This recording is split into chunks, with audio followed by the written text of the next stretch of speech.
V dnešnom videu si priblížime jednotlivé fázy vzťahu s narcistickým človekom. Od úplného začiatku, keď pôsobí ako ideálny partner, až po fázu, keď sa žena ocitne v bolestivom a toxickom cykle, z ktorého je veľmi ťažké odísť. Keďže vo väčšine prípadov sú narcistami práve muži, je to až približne 75%, budem sa dnes vyjadrovať z pozície ženy, ktorá je vo vzťahu práve s takýmto mužom. Samozrejme, narcistické správanie sa môže objaviť aj u žien, no podľa štatistík je to vo oveľa menšej miere. Pre zaujímavosť výskumy tiež ukazujú, že až 80% narcistov verí, že ich správanie je úplne oprávnené. To znamená, že necítia vinu za svoje činy a často sa vnímajú ako obeť oni sami. Ďalším alarmujúcim faktom je, že približne 78% narcistov má výrazný deficit empatie, čiže schopnosti vcítiť sa do pocitov iných. Práve tento nedostatok empatie je jedným z hlavných dôvodov, prečo je život s narcistom emocionálne vyčerpávajúci a pre partnerku často veľmi zraňujúci. Celý vzťah s narcistom je mimoriadne náročným obdobím, ktoré sa vyznačuje emocionálnymi extrémami. Od obdivu a idealizácie až po ponižovanie, manipuláciu a psychickú bolesť. Najťažšie na tom všetkom je, že v skorých fázach vzťahu je veľmi náročné odhaliť, že ide o človeka s narcistickými črtmi. Na začiatku pôsobí totiž dokonale, láskavo, pozorne, očarujúco, až časom sa začnú objavovať prvé jemné signály manipulácie, ktoré si žena často nevšimne alebo ich ospravedlňuje. Práve preto je veľmi dôležité poznať tieto fázy a vedieť rozpoznať varovné signály včas, aby ste sa mohli chrániť a nestratili same seba v toxickom vzťahu.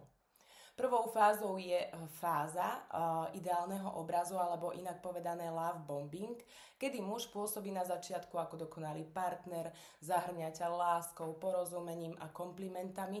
Cítiš sa, že si našla akoby lásku svojho života. Hovoríš si, nikdy som sa necítila takto milovaná. Dalo by sa aj povedať, že sa doslova hrnie do vážnejšieho zväzku a nechce ostať len pri randení.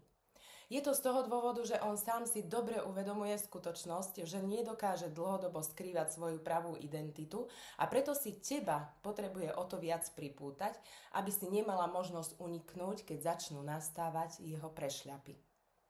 Druhou fázou je fáza devalvácie. Tu sa už začína kritika a znevažovanie. Objavuje sa tu manipulácia, gaslighting, chaos. Ty sa snažíš vrátiť k tomu, aký bol na začiatku, no netušíš, prečo je to tak náročné. Hovoríš si, možno ja robím niečo zle. Treťou fázou je fáza kontroly. Narcis získava plnú moc nad tebou, používa tresty, tiché dni, niekedy žiarlivosť, emocionálne vydieranie a hlavne obviňovanie. Už zrazu nie ste vy, ale je on, ten dokonalý, a potom dlho nič, až potom ty, ktorá môže za všetko, čo sa mu nepáči. Vzťah sa stáva emocionálnou horskou dráhou, jeden deň urobí niečo nadštandardné, ty cítiš, ako by si sa do neho znova zamilovala a na druhý deň je schopný zneistiť ťa výčitkami, že ty môžeš za to, že sa stala nejaká situácia, ktorá na neho pôsobila diskomfortne. Prestávaš tomu rozumieť a hovoríš si, že raz je láskavý, no v zápätí ma úplne zničí. Štvrtou fázou je fáza úteku alebo zlomu. Začínaš vidieť pravdu a chápať, že toto nie je láska. Hľadáš informácie, zisťuješ, čo je narcizmus a manipulácia, cítiš zmätok, no rodí sa v tebe vnútorná sila. Nie som bláznivá. Toto je toxický vzťah. A tu je presne dôležité mať pri sebe človeka, ktorý ťa dokáže podporiť a uistiť, že to, čo sa ti deje naozaj, nie je správne a ty nie si tá, ktorá musí za to niesť zodpovednosť.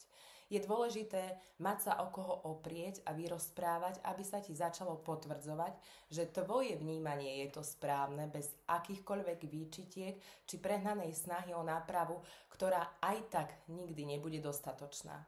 Táto fáza môže trvať roky, kým sa neposilní tvoje sebavedomie a nezistíš, že niet cesty späť. A uvedomuješ si, že s pribúdajúcim časom sa to bude len a len zhoršovať.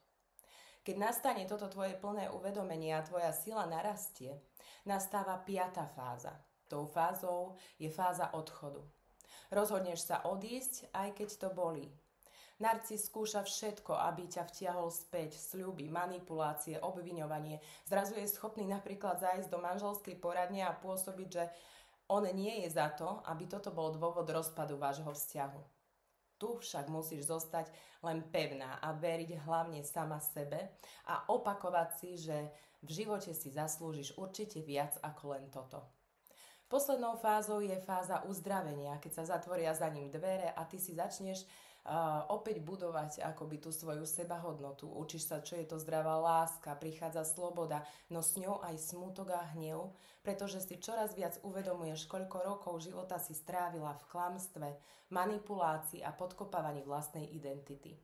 Je to veľmi náročný proces, pretože tak ako vďaka rodičom žijeme v určitých vzorcoch, tak za tie roky s ním sa tiež zacyklujeme v určitých naučených reakciách a presvedčeniach, čiže táto fáza tiež môže trvať od niekoľkých mesiacov až po niekoľko rokov, kým sa úplne tie vzorce neprepíšu.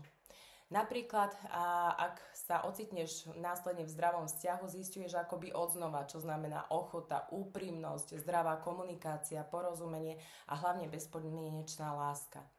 To je ten najsvetlejší prípad, kedy uzdravenie môže nabrať na rýchlejšej intenzite. Práve preto sa tomuto svetlému prípadu v budúcnosti budem určite venovať podrobnejšie, pretože je to veľmi zaujímavý a krásny proces zároveň. V nasledujúcich dňoch vám do hĺbky priblížim každú túto spomínanú fázu, aby ste lepšie aj vy pochopili, ako narcista zhadzuje svoju masku a aké rôzne techniky pritom využíva. Z toho nám vyvstanú možno aj situácie, ktoré sa udiali práve aj vám a v tom čase ste nevedeli, ako správne možno ich definovať, či ako správne na ne reagovať.